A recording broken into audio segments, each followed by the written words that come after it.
जय हिंद दोस्तों।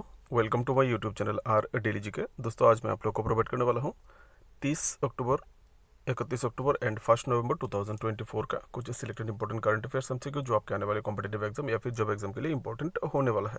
वीडियो अच्छी लगे तो लाइक कीजिएगा, चैनल को सब्सक्राइब करके साथ में रहिएगा इस प्रकार की और भी वीडियोज़ के लिए। दोस्तों पहला question, who will take charge as the next managing director and CEO of Bharti Airtel from 1 June 2026। दोस्तों पूछा गया है कौन भारती एयरटेल का मैनेजिंग डायरेक्टर एंड CEO के तौर पे चार्ज लेने वाला है 1 जनवरी 2026 से। बहुत देर है लेकिन नाम अनाउंस हो चुका है। दोस्तों इसका आंसर होगा शाश्वत शर्मा जी। ठीक है, अगला question, who has been appointed as chairman of airport authority of India.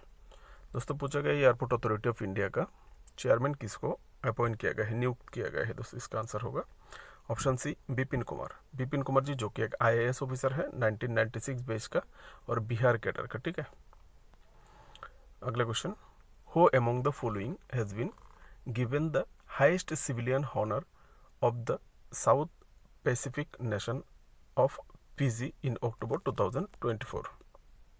दोस्तों यहाँ पर पूछा गया है किसको साउथ पैसिफिक नेशन फिजी के द्वारा फिजी कंट्री का जो हाईएस्ट सिविलियन अवार्ड होता है, जो ऑनर, जैसे कि हमारे देश का हाईएस्ट सिविलियन अवार्ड होता है भारत रत्न, तो उसी प्रकार का सिविलियन जो फिजी का सिविलियन हाईएस्ट ऑनर है वो दिया गया है। किसको दिया गया है? इसका आंसर होगा दोस्तों श्री श्री रविशंकर जी को दिया गया है। आप ऐसे पिक्चर देख सकते हैं, पहले इनको ये पिक्चर दिया गया है। ठीक है, अवार्ड दिया गया है जो कि साउथ पैसिफिक से फिजी कॉन्फर्ट श्री रविशंकर, किस लिए? Global spiritual master and humanitarian leader Shri Shri Ravishankar ji. ठीक है, उनको जो ये दिया गया for his tireless contribution to the upliftment of the human spirit and bringing डिजर्व communities together in peace and harmony. ठीक है, अलग अलग कम्युनिटीज़ के बीच में शांति, एकता लाने के लिए और स्पिरिचुअल जो आध्यात्मिक है उसको ऊंचाई में ले जाने के लिए उन्होंने वहाँ पे काम किया है। Shri Shri Ravishankar was given the title of, जो हाईएस्ट टाइटल है उसको बोला जाता है title of honorary officer of the order of Fiji. ठीक है, अगर पूछा जाए फिजी का हाईएस्ट सिविलियन ऑर्डर का नाम क्या है तो आप ये बोल सकते हैं। ठीक है, किसके द्वारा दिया गया है? फिजी का जो प्रेसिडेंट है, प्रेसिडेंट के द्वारा दिया गया है। नाम क्या है? Ratu William M Katonivere. ठीक है, देख सकते हैं आप, इनके द्वारा दिया गया है।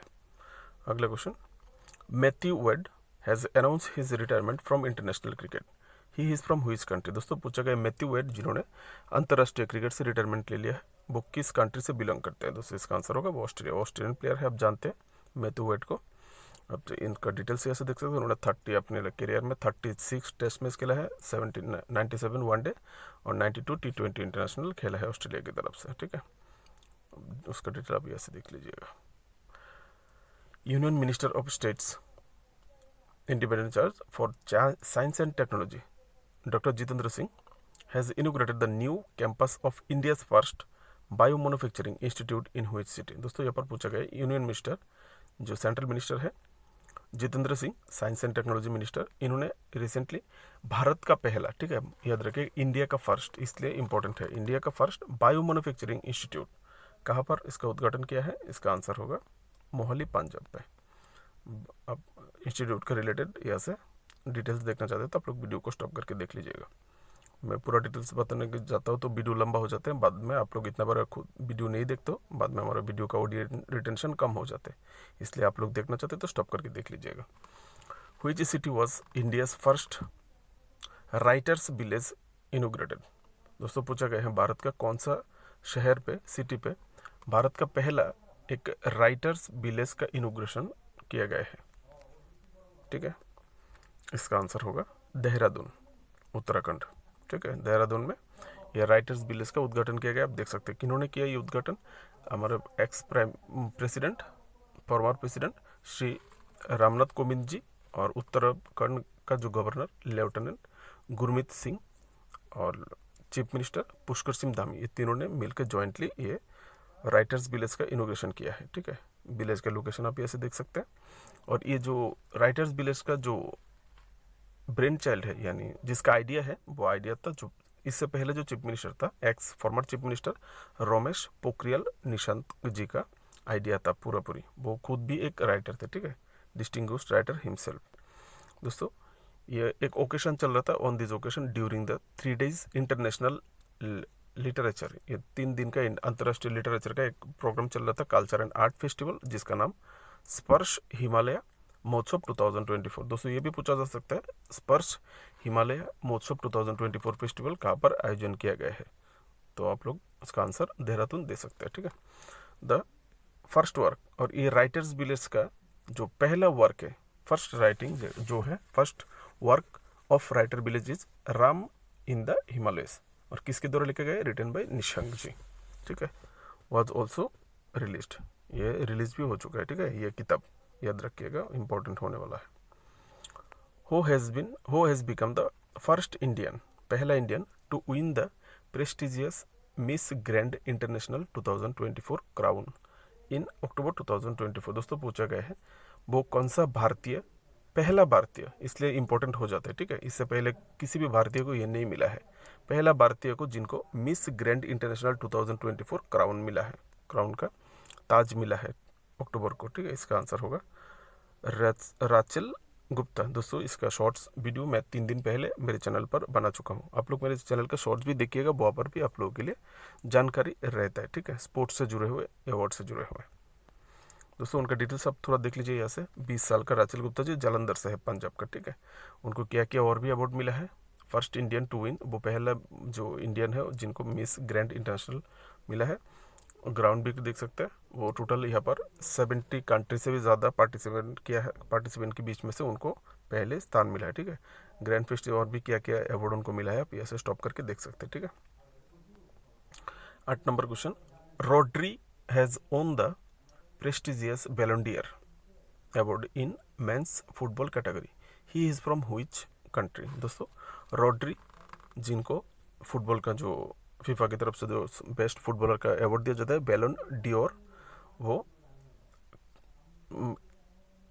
रोड्री को मिला है, ठीक है। वो किस कंट्री से बिलोंग करते पूछा गया, वो एक स्पेनिश खिलाड़ी है, ठीक है, स्पेन का है, वो स्पेन के रहने वाला है, वो भी वर्तमान में जो खेल रहे हैं मैनचेस्टर सिटी क्लब के लिए खेल रहे हैं, ठीक है। फर्स्ट स्पेनिश फुटबॉलर सिंस 1960, यानी 1960 के बाद पहला स्पेनिश फुटबॉलर जिनको ये बैलन ड'Or का किताब मिला है, ठीक है। और अब देख सकते हैं with this win attach 28, Rodriguez का जो एज है 28 है, ठीक है। फर्स्ट प्रीमियर लीग प्लेयर, कोई फर्स्ट प्रीमियर लीग प्लेयर जिनको ये बैलन ड'Or मिला है 2008 के बाद, क्रिस्टियानो रोनाल्डो के बाद, ठीक है। आप ये सब बाकी उनका थोड़ा डिटेल चाहे तो और भी देख सकते हैं। अगला क्वेश्चन दोस्तों, National Unity Day is observed every year on which day to commemorate the birth anniversary of Sardar Vallabhbhai Patel, who is the pivotal figure in Indian struggle for independence. दोस्तों यहाँ पर पूछा गया नेशनल यूनिटी डे वो किसको मनाया जाता है, और ये मनाया जाता है सरदार वल्लभ भाई जी का जो बर्थ एनिवर्सरी है, बर्थ एनिवर्सरी, उसी के दिन ये नेशनल यूनिटी डे मनाया जाता है। सरदार वल्लभ भाई पटेल जो कि एक प्रोवाइटल फिगर था हमारे जो आज़ादी का जो आंदोलन हुआ था, स्ट्रगल हुआ था उसमें, ठीक है, हम सब जानते भी हैं उनका हिस्ट्री। तो किस दिन मनाया जाता है ये नेशनल यूनिटी डे, इसका आंसर होगा 31 अक्टूबर, हर साल ये मनाया जाता है, ठीक है। He was the first deputy prime minister and home minister of the country, याद रखिएगा, वो भारत का पहला डिप्टी प्राइम मिनिस्टर था और होम मिनिस्टर था। ये MCQ भी हो सकता है, ठीक है, देख सकते हैं।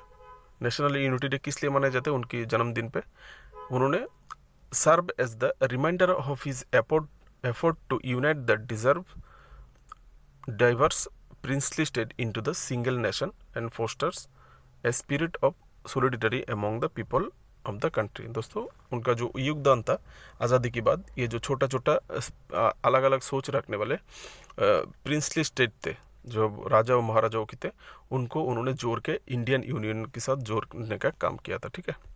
इसके लिए उनको यूनिटी डे मनाया जाता है, नेशनल यूनिटी डे। उन्होंने यूनाइट किया था सभी छोटे छोटे राज्यों को भारत के साथ जोड़ के, ठीक है। उनको आयरन मैन ऑफ इंडिया भी कहा जाता है। और उनका जो इस बार का 2024 का जो नेशनल यूनिटी डे, उनकी 149वीं बर्थ एनिवर्सरी था, ठीक है।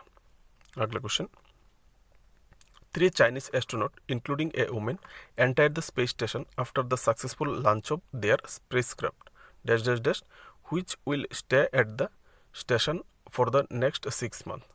दोस्तों यहाँ पर बोला गया है 3 चाइनीस एस्ट्रोनॉट है, जिसमें एक महिला भी है। इनका जो स्पेस क्राफ्ट है वो स्पेस स्टेशन में, अंतर्राष्ट्रीय जो स्पेस स्टेशन है ऊपर महाकाश में, वह पहुंच चुका है, ठीक है। डैश डैश डैश में रखा गया है कौन सी वो स्पेस क्राफ्ट थी जिसके द्वारा उन्होंने अगले 6 महीने के लिए स्पेस स्टेशन में पहुंच चुके हैं। इसका आंसर होगा शेंजू 19, ठीक है। शेंजू 19 स्पेस क्राफ्ट के दौरान उन्होंने किया है। अगले 6 महीने तक वो ऑर्बिट में रहेगा स्पेस स्टेशन में, ठीक है। आप यहाँ से उनका डिटेल्स देख सकते हैं। और ये लास्ट में देखिए, ये तीनों एस्ट्रोनॉट्स का नाम आप देख सकते हैं, ठीक है। ये तीनों एस्ट्रोनॉट्स कौन, जिसमें वांग हुजी महिला, जो एक मात्र महिला है वो ये है, ठीक है। वांग हुजी चाइनीस महिला, फीमेल स्पेस इंजीनियर, ठीक है। और वो चीन की तरफ से 3rd चाइनीस महिला जिन्होंने स्पेस में गए हैं, इंपॉर्टेंट हो सकता है।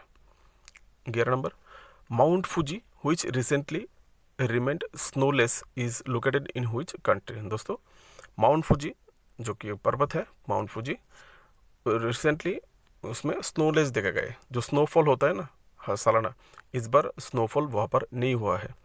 वो किस कंट्री में है दोस्तों? इसका आंसर होगा जापान। ये जापान का सबसे ऊंचा माउंटेन है। Japan mountain Fuji recently experience latest snowless period in 130 year. 130 साल में ऐसा हुआ है जिसमें माउंट फूजी में स्नोफॉल नहीं हुआ है, ठीक है, सबसे कम हुआ है। It is also known as Fujisan. इस पहाड़ को फुजीशन पहाड़ से भी नाम पे जाना जाता है। जापान का हाईएस्ट माउंटेन हाइट कितना है? 3776 मीटर। अब देख सकते हैं इसका लोकेशन। अगला question, Marapi volcano which was erupted recently is located in which country. दोस्तों पूछा गया है माराफी वोल्केनो जो आग्नेयगिरी होता है, वोल्केनो जो रिसेंटली इरप्ट हुआ है, ठीक है, उनसे सैंड्स और क्लाउड छाई निकला है, ठीक है, रिसेंटली। वो किस कंट्री में आता है? इसका आंसर होगा इंडोनेशिया। यह सब देख सकते हैं। इसका detail one of the most active, ये active volcano recently erupt sending thicks ash clouds and covering nearby village. वो आसपास के जो गांव थे उनको कवर कर लिया था उनकी ऐश ने, छाई से, ठीक है। दो नो कैजुअलिटीज ऑक्यूर्ड, इरप्ट तो हुआ है लेकिन कोई कैजुअलिटीज नहीं हुआ है, ठीक है। आप ऐसे उसका लोकेशन देख सकते हैं। पेंगडोंग हाईलैंड पे है, वेस्टर्न सोमात्रा इंडोनेशिया का, ठीक है। पेंगडोंग आइलैंड पे ये वोल्केनो अवस्थित है, ठीक है। आप ये सब बाकी डिटेल्स देख सकते हैं। अगला question, which country become second biggest nation after India to reject China's belt road initiative. दोस्तों भारत के बाद वो कौन सा कंट्री है जिन्होंने चाइनीज का जो BRI प्रोजेक्ट है, बेल्ट रूट इनिशिएटिव है, जो कि हमारी कश्मीर, जो पाक ऑक्युपाइड कश्मीर से होते हुए जाते हैं, ठीक है, उस प्रोजेक्ट को रिजेक्ट कर दिया है, वो ब्राज़ील है, ठीक है। इंडिया के बाद ब्राज़ील ने रिजेक्ट किया है। ब्राज़ील अपना जो पैसा है वो अपने खुद के प्रोजेक्ट की डेवलपमेंट के लिए लगाना चाहते हैं, ठीक है। और इस प्रोजेक्ट कब स्टार्ट किया गया था? चाइना की तरफ से 2013 में लॉन्च किया गया था। इसका लक्ष्य था aims to enhance global trade, विश्व वाणिज्य, global trade and economic connectivity through infrastructure development and investment in various countries. अलग अलग कंट्रीज में इन्वेस्ट करके, इंफ्रास्ट्रक्चर डेवलपमेंट करके कनेक्टिविटी को बढ़ाना था और इकोनॉमिक डेवलपमेंट उसका लक्ष्य था, ठीक है। और हम जानते हैं उसका लक्ष्य क्या है एक्चुअल में, ठीक है। अब ये सब बाकी डिटेल्स देख सकते हैं। अगला क्वेश्चन अच्छे लगे तो लाइक कीजिएगा। आप लोगों के लिए मेहनत करता हूँ, लाइक कर देंगे, सब्सक्राइब कर देंगे तो मेहनत का फल मिल जाएगा। दोस्तों, where was the climate and health Africa conference, short form में CHAC 2024 हेल्ड। दोस्तों कहाँ पर हेल्थ अफ्रीका कॉन्फ्रेंस, जिसको CHAC 2024 बोलते हैं, वहाँ पर आयोजित किया गया है क्लाइमेट कॉन्फ्रेंस। इसका आंसर होगा जिम्बाब्वे। दोस्तों ये जिम्बाब्वे का जो हरारे है कैपिटल है, जिम्बाब्वे का कैपिटल हरारे में, ये 29 अक्टूबर से लेकर 31 अक्टूबर तक ये क्लाइमेट कॉन्फ्रेंस हुआ है, सिर्फ अफ्रीकन नेशंस पे, ठीक है, यहाँ पर बाकी और कोई नेशंस नहीं था।